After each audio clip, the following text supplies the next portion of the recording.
Good morning students. Last class में मैंने आपको लॉजिकल ऑपरेटर्स बताए थे, और एंड और नॉट। और में मैंने क्या बताया था, एक कंडीशन ट्रू या होगी या नहीं होगी। एंड में मैंने आपको बता दिया both the given condition is true और नॉट। और नॉट में क्या बताया था कि कोई सी भी कंडीशन ट्रू नहीं होगी।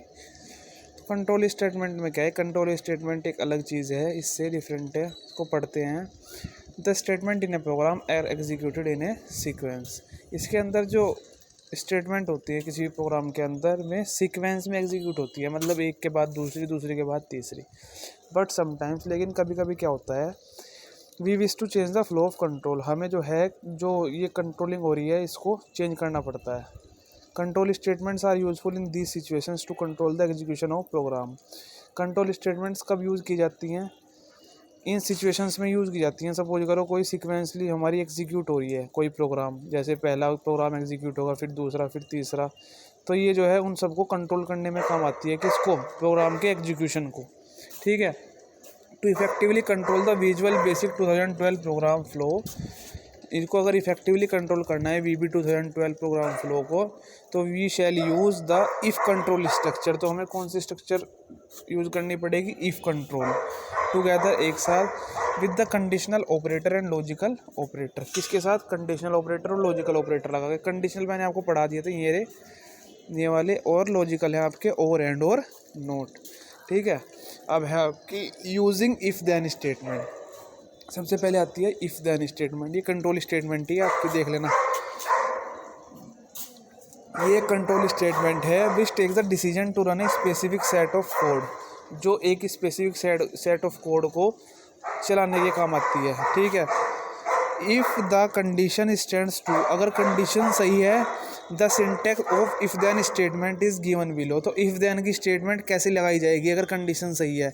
तो आप ऐसे लिखेंगे, if condition brackets then VB 2012 expressions end if. Last में एंड इफ़ ज़रूर लगाना, क्योंकि एंड इफ़ से क्या है कि ये स्टेटमेंट एंड हो जाएगी। For example, let us write a program to display if the number entered by the user is even.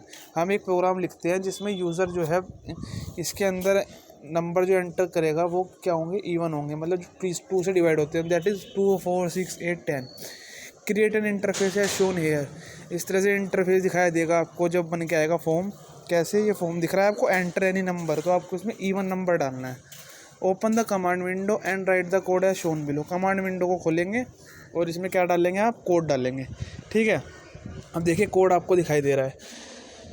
Private sub button 1, hash click sender as object, E as event args handle button 1, click dim number as integer, अगर कोई number integer है। अब उसके बाद number is equal to text बोन 1 dot text, if num mod 2 is equal to 0, then label 2 dot text is equal to, हमने क्या command लगाई थी कि नंबर इवन होना चाहिए, तो कमांड में क्या लिखेंगे लेबल में? This number is even. और लास्ट में क्या लगाते हैं? एंड इफ और एंड सब्जेक्ट। ये होता है हमारा कोड। ये आपको लर्न करना पड़ेगा बेटा, ये आपको लर्न करेंगे तभी आपका कोड क्रिएट हो पाएगा जाके। ठीक है। जैसे ही आप प्रोग्राम को रन करेंगे, ठीक है, और कोई भी नंबर डालेंगे जो 2 से डिवाइड होता है, जिसका रिमाइंडर 0 आता है, तो आप देखेंगे कि ये नंबर जो है इवन स्टेटमेंट का है। दूसरे जगह पे क्या होगा? If the number is entered not divisible by 2, अगर आपने कोई ऐसा नंबर डाल दिया जो 2 से डिवाइड नहीं होता, you don't see any display, तो आपको कोई डिस्प्ले नहीं दिखाई देगी। For example, enter any number, number डाला है 18, क्लिक इट, तो नीचे लिखा होगा दिस नंबर इज़ इवन। अगर आप 18 की जगह 19 डाल देते तो ये कोई कुछ भी डिस्प्ले ना करता। ये तो थी कोड की बात। अब आपकी using if then else statement. If then और एल्स, इस स्टेटमेंट में क्या होगा?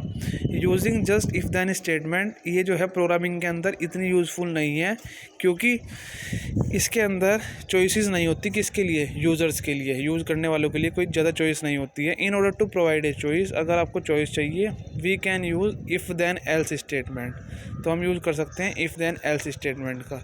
This statement is use for making decision. ये स्टेटमेंट जो है हमारी डिसीजन लेने के काम आती है, based on the result of comparison. अगर हम कंपैरिजन करते हैं किसी रिजल्ट का, अगर कंडीशन हमारी ट्रू है, then the statement return after then, तो हम इस स्टेटमेंट में क्या लिखेंगे? देन।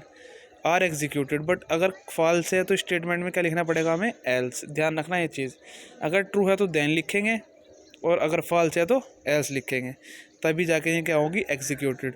सिंटैक्स दे रखा है इफ़ देन स्टेटमेंट का, नीचे देखो इफ़ कंडीशंस देन, सबसे पहले इफ़ देन कंडीशन है तो लगा दी, उसके बाद मैंने आपको बताया था VB 2012 एक्सप्रेशन, उसके बाद एल्स, फिर VB 2012 एक्सप्रेशन, फिर एंड इफ़ तो बाद में लगना ही लगना है।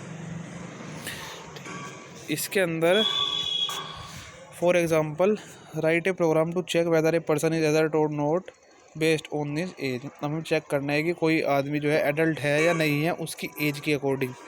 एज के अकॉर्डिंग कैसे चेक करेंगे, सबसे पहले हम इंटरफेस बनाएंगे, कमांड को, विंडो को ओपन करेंगे और कोड लिखेंगे। यहाँ पे देखिए enter your name, enter your age, check लेवल 3। अब इसका कोड बनाएंगे। ये तो फॉर्म हो गया हमारा। अब देखिए आप, सबसे पहले private sub button 1 slash click sender as object as event handles button click 1, ये तो याद ही करना है। डिम नेम एज, सबसे पहले क्या है हमारा, स्ट्रिंग है, स्ट्रिंग का मतलब नंबर्स है, ठीक है। उसके बाद हमने क्या लगाया इसमें, पहले तो अल्फ़ाबेट है तो स्ट्रिंग डाल दिया। सबसे पहले एंटर योर नेम में क्या लगाई हमने, सभी लिखा SAVI, तो SAVI क्या है, अल्फ़ाबेट, तो आप लिख सकते हो डिम नेम एज, अल्फ़ाबेट भी आ सकता है, स्ट्रिंग भी आ सकता है। जैसे कंप्यूटर भाषा स्ट्रिंग समझता है तो आप स्ट्रिंग लिखेंगे।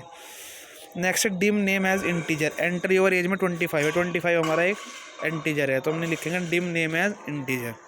उसके बाद name is equal to text बोर्ड 1 डॉट टेक्स्ट, वही है, एज में टेक्स्ट बोर्ड 2 डॉट टेक्स्ट लगा देंगे। ये वैल्यू है ना हमारी, तो VAL से डिनोट करेंगे इसको। उसमें नीचे कंडीशन लगाएंगे। अब कंडीशन में क्या लगाएंगे कि हमने कंडीशन वाला प्रोग्राम चला रखा है, if age is less than equal to 18, अगर एज 18 से कम है तो लेवल 3 dot text equal to name plus क्या लिखा आएगा, यू आर एडल्ट।